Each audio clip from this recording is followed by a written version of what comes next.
আসসালামু আলাইকুম। সবাই কেমন আছেন? আশা করি ভালো আছেন। আলহামদুলিল্লাহ, আমিও ভালো আছি। আজকে আপনাদের সামনে নিয়ে আসলাম ঘাসের জমিতে আমি আমার ফার্মের জন্য মূলত স্মার্ট নেপিয়ার ঘাস করছি।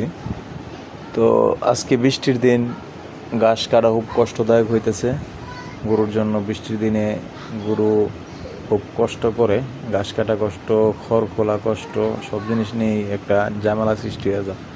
তারপর আলহামদুলিল্লাহ এখন বৃষ্টি কমছে, তার জন্য আমরা ঘাস কাটতে আসছি আমার জন্য, গরুর জন্য। তো মূলত আমি এই জমিটাতে স্মার্ট নেপিয়ার ঘাস করছি, ঠিক আছে। আগে জারা গাছ করছিলাম, জারা গাছ গোড়াটা একটু তাড়াতাড়ি শক্ত হয়ে যায়, তার জন্য গরু খেতে চায় না। তো এখন তারপর আমি স্মার্ট নেপিয়ার করছি। স্মার্ট নেপিয়ার ঘাস মূলত সাইজে ছোটো হয়, কিন্তু সুপাগুলো অনেক মোটা হয়। 2টা সুপা কাটলে একটা গরু অনায়াসে খাইতে পারে। তার জন্য মূলত স্মার্ট নেপিয়ারটা করা হয়েছে। তো স্মার্ট নেপিয়ার ঘাসটা গরু খাই ভালো, গোড়াগুলো নরম থাকে, তার জন্য সুবিধা আর কি। তো আমরা স্মার্ট নেপিয়ার করছি।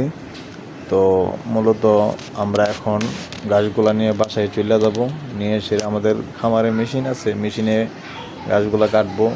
আপনাদেরকে আরেকটা পর্বে দেখাবো কীভাবে আমরা ঘাসগুলা মেশিনে কাটি, গরুকে দেই, সবগুলা তথ্য আপনাদেরকে জানাবো।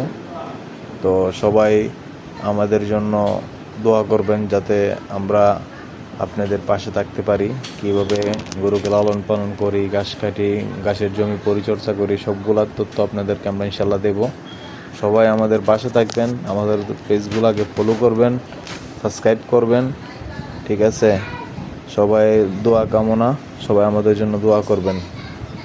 ইনশাল্লাহ আমরা নতুন নতুন ভিডিও নিয়ে আসবো, সবাই আমাদের পাশে থাকবেন। আল্লাহ হাফেজ।